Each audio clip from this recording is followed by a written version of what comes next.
তো শ্রীলেদার্সের ভিডিও এর আগেও তোমাদের সাথে শেয়ার করেছি, সেই দিনও প্রচুর ভিড় ছিল।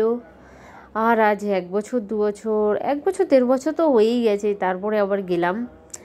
আজকেও ভিড়, দেখে মনে হচ্ছে না যেন ভিড় আছে। যার কারণ হচ্ছে আমি যেহেতু মেয়েকে নিয়েছিলাম, আমি একটু ফাঁকা জায়গা যেখানে পাচ্ছিলাম সেখানেই দাঁড়িয়েছিলাম। বিশেষ করে যে জায়গাটায় বেশি ভিড় থাকে সেটা হচ্ছে লেডিসে। মেয়েদের ভিড়, ওরে ভগবান ওরে ভগবান, মানে আমার ভগবান ছাড়া আর কোনো কথাই আসে না।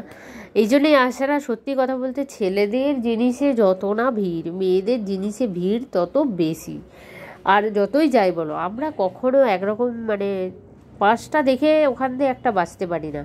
এখানে তো হাজার হাজার আছে, তাহলে 1000টা ডিজাইনের মধ্যে একটা বাছা সত্যি খুব, তোমরা তোমাদের কি মত? আমি তো ওটা অবশ্যই আমাকে জানিও।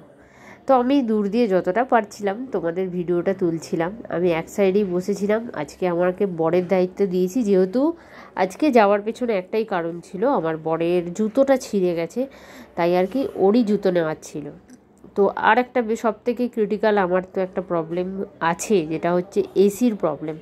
মানে আমি এসি সহ্য করতে পারি না, আর শ্রীলেদার্সে চারিদিকে এসি লাগানো। তো ওই হাওয়া থেকে বাঁচতে আমি একটা জায়গায় খালি দাঁড়িয়েছিলাম। তারপরেও কিছুটা জায়গায় গেছি মেয়েকে নিয়ে, কারণ হচ্ছে এক জায়গায় দাঁড়িয়ে থাকলে তো হবে না, আমাকে তো বেরোতেই হবে। তাই আর কি একটু একটু এগিয়েছি, তখনও যেটুকু পেরেছি তোমাদের সাথে ভিডিও শেয়ার করছি। এই যে এখন আমি লেডিসের দিকে ঢুকছি, এটাই হচ্ছে তার প্রমাণ। তোমরা দেখতে পাচ্ছ কতটা ভিড়, আশা করি তোমরা বুঝতেই পারছো। আমি মেয়েকে কোলে নিয়ে আছি, আমার বরের হাতে হচ্ছে জুতো, আর ছেলে বাবাকে ধরে আছে। আর এদিকে দেখো ব্যাগের কালেকশান, আমি পরপর এগোচ্ছি, আর আমার সাথে মোবাইলটাও এগোচ্ছে। তো কত পরিস্থিতির মধ্যে আমরা ভিডিও তুলি, সেটা একমাত্র যারা ভিডিও ক্রিয়েটার তারাই বোঝে। তোমরা এটুকু বুঝবে যে কতটা কষ্ট করে আমাদের কিন্তু প্রত্যেকটা ভিডিও তুলতে হয়, প্রত্যেকটা ভিডিওতে ভয়েস বসাতে হয়, তবে গিয়ে একটা ভিডিও হয়। তাও যদি ভিউজটা যদি ভালো হয়, মনটা সত্যিই আনন্দের লাগে। ভিউজটা যদি এই রকম ডাউনে যায়, তখন মনটা খারাপ হয়ে যায়। তো এই যে ওপরে দেখতে পাচ্ছ কত এসি লাগানো। এত লোক থাকলে অবশ্য এসির দরকারও আছে এই গরমে, মানে গরমটা কতটা পরিমাণে তোমরা তো বুঝতেই পারছো। আর ছেলে এখন ইংলিশ মিডিয়ামে পড়ে, এই সময় স্কুল ছুটি ছিল, তাই আর কি বরের যেহেতু দরকার যেতে যখন হবে, তো আমরা এই জন্য দুপুরে খাওয়া দাওয়া করে বেরিয়েছি। মানে বিকেল শুরু হয়েছে তখন বেরিয়েছি।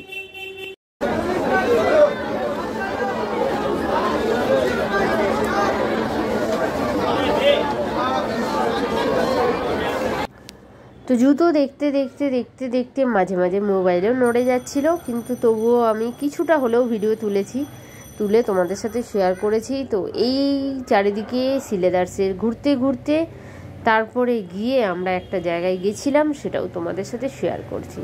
তো এই ওপর দিয়ে জুতো ছোড়াটা আমার মেয়ে খুব ভালো করেই দেখছিল, তাই ওকে দেখাতে গিয়ে আমার মোবাইলটাও জুতো ছোড়ার দিকে ওপরে উঠে গেছিলো।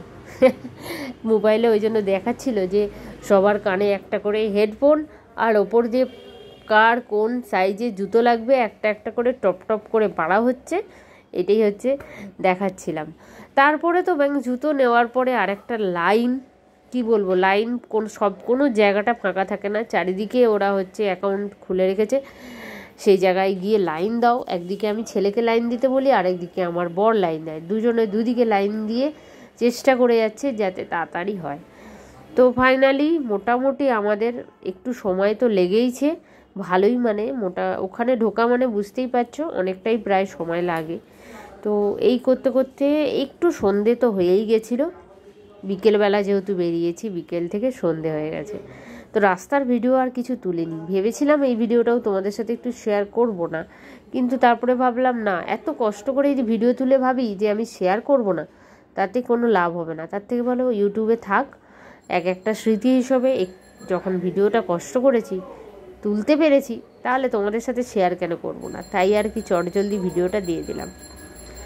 সকল বন্ধুদের রিকোয়েস্ট, জানি না তোমরা কতটা ভিডিও দেখছো, কতটা তোমাদের ভালো লাগছে, আমি রিকোয়েস্টই করতে পারি যে তোমরা প্লিজ লাইক কমেন্ট সাবস্ক্রাইব করে পাশে থেকো। তো এক ঝলক আমি আর আমার ছেলেকে তোমাদের দেখালাম, দেখিয়ে এবারে নেমে যাচ্ছি। নামার মুখেও তোমরা জানো গ্রাউন্ড ফ্লোরেও কিন্তু অনেক কিছুই আছে, তো ওখানে এই যে ট্রলি ব্যাগগুলো দেখছিলাম, দাঁড়িয়েছিলাম, কারণ হচ্ছে এখানে একটা বেল্ট নেওয়ার জন্য আবার আমাকে দাঁড়াতে হয়েছিল। তো অনেক কিছুই পাওয়া যায় সত্যি, সময়ের সাথে সাথে কত কী, কাঁধে ঝুলানো bag, bag, trolley bag, money bag, কি পাওয়া যায় না, বিভিন্ন ভ্যারাইটিস, জুতো, বাচ্চাদের জুতো, বাচ্চাদের ব্যাগ, কাঁধের ব্যাগ, সব কিছু কখন কি লাগবে সবটাই প্রায় এখন মানে শ্রীলেদার্সে ঢুকলেই পাওয়া যায়। মোজা, তো দুপুরে এক মুঠো ভাত খেয়েই বেরিয়েছিলাম। তো সন্ধে হয়ে গেছে, বাইরেটা কিছুটা হলেও তোমরা দেখতে পাচ্ছ, তাই আর কি সন্ধেবেলায় খিদে পেয়ে গেছে, তাই চলে গেলাম। বর বললো এইখানে একটু একটা জিনিস খাওয়াবো তোমাকে, তুমি আসো। তো যাই হোক, এইখানেই আমরা গেলাম সবাই। এখানে দেখলাম কম্পিউটারের মাধ্যমে অর্ডার নেওয়া হয়, অর্ডার নিয়ে তারপরে এই যে বসে আছি, কিছুক্ষণ পরে অর্ডার সাপ্লাই দেবে, তাই। তো মেয়ে ছেলে সবাই আছি। আর এই যে দেখো পেছনে দেখেছো কফি তৈরি হচ্ছে না কি একটা তৈরি হচ্ছে দেখলাম। আর দেখছি চারিদিকে পুরো, এটাও দেখলাম যে ভিড়। আর সত্যি নিউ মার্কেটের ওইখানটায় কোনো দোকানই ফাঁকা থাকে না, সব দোকানেই কিন্তু ভিড়। তো আমি তো আগেও বলেছি যে আমার হচ্ছে কী বলবো, এই শীতে প্রবলেম আছে, তাই জন্য আমার জন্য এই যে হট চকলেট কফি অর্ডার হয়েছে। তো এত সুন্দর খেতে, এত সুন্দর খেতে, মানে আমি বলে বোঝাতে পারবো না তোমাদের। তো দারুণ লাগছিলো। তার সাথে ছিল ফিঙ্গার চিপস আর দুটো বার্গার। আমি বার্গার টার্গার খাইনি, বাবা ছেলে দুজনে বার্গার খেয়েছে আর চিপসটা একটু খাচ্ছিলাম, আর এদিকে হট চকলেট কফি, আর আমার মেয়ে খাচ্ছিল আইসক্রিম। এই গরমে অবশ্যই তোমরা তো জানোই যে আইসক্রিম ছাড়া কিছু চলবেই না। তো চলো আজকের ভিডিওটা এখানেই শেষ করছি। যদি কিছু ভালো লেগে থাকে অবশ্যই লাইক, কমেন্ট, সাবস্ক্রাইব করে পাশে থেকো। আর গরমে সবাই নিজেকে যত্ন রেখো, মানে সাবধানে রেখো, বাচ্চাদেরও। সত্যি প্রচণ্ড গরম। খুব তাড়াতাড়ি আবার দেখা হচ্ছে, টাটা।